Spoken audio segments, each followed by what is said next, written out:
नमस्कार, city post के इस खास पेशकश में आपका स्वागत है। मैं हूं श्रीकांत प्रत्युष। आपको पता है कि बिहार में आजकल पोस्टर वार चल रहा है।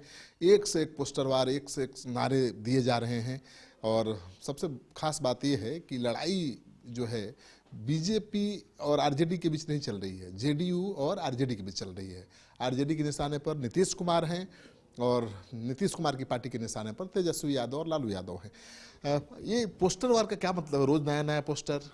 देखिए, हमारी ओर से आधिकारिक तौर पर एक आध पोस्टर शुरू में आए हैं लेकिन ये जो पोस्टर्स हैं वो बिहार में जो उस दौर में पीड़ित लोग हैं, जिन्होंने 90 से 2005 का बिहार देखा है, जो यंत्रणाएं झेली हैं, जो पलायन के शिकार हुए, जो अपराध की वजह से बिहार से जिनको बाहर निकलना पड़ा, वैसे शुभचिंतकों की ओर से समय समय पर राजद के पोस्टर का जवाब दिया जाता है। पार्टी की तरफ से नहीं दिया जाता? नहीं, आधिकारिक तौर पर पार्टी की ओर से कोई पोस्टर जारी नहीं हो रहा है। तो आरजेडी तो लगातार आपके पोस्टर का जवाब दे रही है।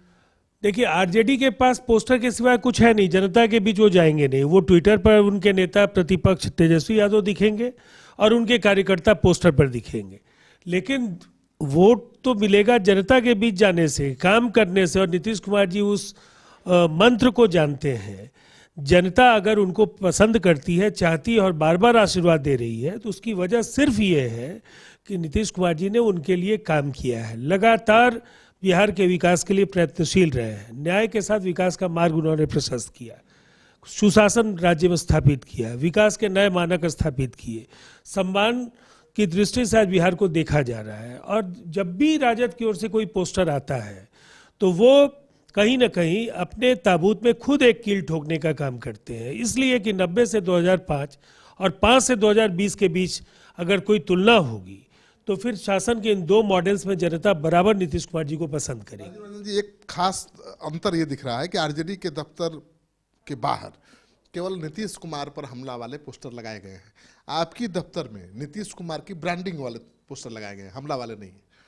देखिए, हम लोग पॉजिटिव एजेंडे पर काम करते हैं। अगर हमारे नेता ने काम किया है तो हमारे कार्यकर्ता बराबर विकास की चर्चा करते हैं। जो सड़कें बिहार में बनी, जो फ्लाईओवर्स बने, बिहार में जो कानून का शासन स्थापित हुआ, जिस तरह से हर घर बिजली पहुंची है, आज उद्योग को लेकर के राज्य सरकार लगातार प्रयत्नशील है। हमारी जो कोशिशें हैं यहाँ ब्लू इकॉनमी के जरिए किस तरह से फिशरीज को हम आगे बेहतर तरीके से कर सकें, दुग्ध क्रांति को। आपके पास अपने पोस्टर पर दिखाने के लिए उपलब्धियां ज्यादा हैं, इसलिए हम उपलब्धियां हैं और उनको पोस्टर समेट भी नहीं सकता। इसलिए पोस्टर के बजाय जनता के दिल में उतरना जनता दल यूनाइटेड के कार्यकर्ता जानते हैं। जेडीयू का जो पोस्टर जारी हुआ है उस पर लालू यादव के जिन की याद दिलाई गई है और जिन कह रहा है कि लालू जी अब आपके झांसे में नहीं आएंगे।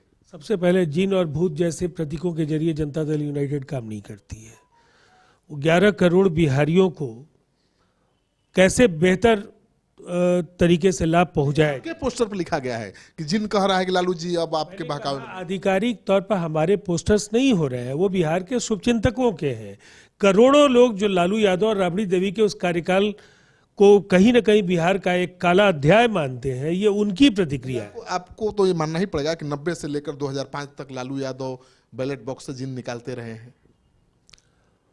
देखिए, लोकतंत्र में जिन भी अगर आप मान ले, तो जब लोगों को लगा कि लालू जी जिनके उत्थान, कल्याण, विकास की बात करते हैं, दरअसल वो परिवार और कुनबे के बाहर नहीं निकल पाए। भ्रष्टाचार, अपराध और परिवारवाद का जो मोह था, उससे कभी लालू जी उबर नहीं पाए। अंततः जनता ने क्या किया? लालू जी के शासन को पूरी तरह से उखाड़ फेंका और सत्ता की चाबी नीतीश कुमार जी को सौंप दी। अब नीतीश कुमार जी अगर उनकी अपेक्षाओं की कसौटी पर खरे उतरे, दोनों राजनेताओं के सामने अगर को सामने रख करके जनता सोचती है, तो कहीं मुकाबले में लालू जी या उनके कुनबे का कोई नेता खड़ा भी नहीं हो पाता है। जिनका मतलब है अति पिछड़ों से। अति पिछड़ों का जब तक साथ मिला, यानी लालू यादव का जिन ने जब तक साथ दिया, तब तक वो सत्ता पर काबिज रहे। क्या लगता है कि इस बार भी अति पिछड़ा लालू यादव का साथ देंगे, यानी वो जिन साथ देगा लालू यादव? सबसे पहले तो ये अति पिछड़ों का अपमान है। ऐसे प्रतीकों के जरिए एक वर्ग को अगर आप चिन्हित कर रहे हैं तो ये शर्मनाक है। वो समाज की आखिरी पायदान पर खड़े लोग हैं जिन्होंने लोकतंत्र की बुनियाद को मजबूत किया, और जितने हमारी विभूतियां जो हमारी रही हैं, जिन्होंने बराबर उनको सम्मान से जीने का की बात कही, उसको जमीन पर उतारने का काम नीतीश कुमार जी ने किया। अति पिछड़ों को एक अलग एक क्लास का दर्जा दिया, उनके लिए सुविधाओं का ऐलान हुआ, उनके लिए बाजाप्ता आयोग बनाया गया, साथ साथ कल्याणकारी योजनाओं की बौछार कर दी गई। अभी जो उद्यमियों के लिए जो नया ऐलान है, मुझे लगता है वो आज रोजगार मांगने की स्थिति में नहीं है, रोजगार देने की स्थिति में होंगे। तो ये एक बड़ा बदलाव है और इस बदलाव का श्रेय नीतीश कुमार जी को देना होगा, इसलिए कि जिन और भूत के बल पर जो लोग राजनीति में वापसी की उम्मीद कर रहे हैं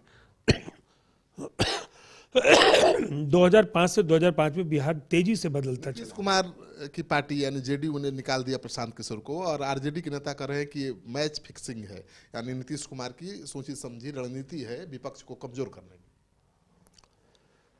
कमजोर उनको किया जाता है जो मजबूत होते हैं, वो कमजोर है ही हैं। इसके बाद की श्रेणी क्या है वो उन्हें समझना होगा। 2019 के नतीजे ये बता रहे हैं कि वो बिहार में कहीं नहीं है। प्रशांत किशोर के निष्कासन को आरजेडी के नेता इस तरह से देखते हैं। अब वो क्या देखते हैं, उनका अपना नजरिया हो सकता है। पार्टी ने अगर कोई फैसला लिया तो उसकी ठोस वजह थी, उन वजहों के आधार पर ये निर्णय हुआ। तो आपने सुन लिया राजीव रंजन का स्टेटमेंट। अगर आपको इनका ये साक्षात्कार अच्छा लगे और इनके दावे में दम दिखे तो इस वीडियो को खूब शेयर करिए दोस्तों के साथ। अगर आपने अब तक हमारा channel city post live subscribe नहीं किया है तो कर लीजिए। आपका सहयोग समर्थन सिटी पोस्ट के लिए बहुत अहमियत रखता है।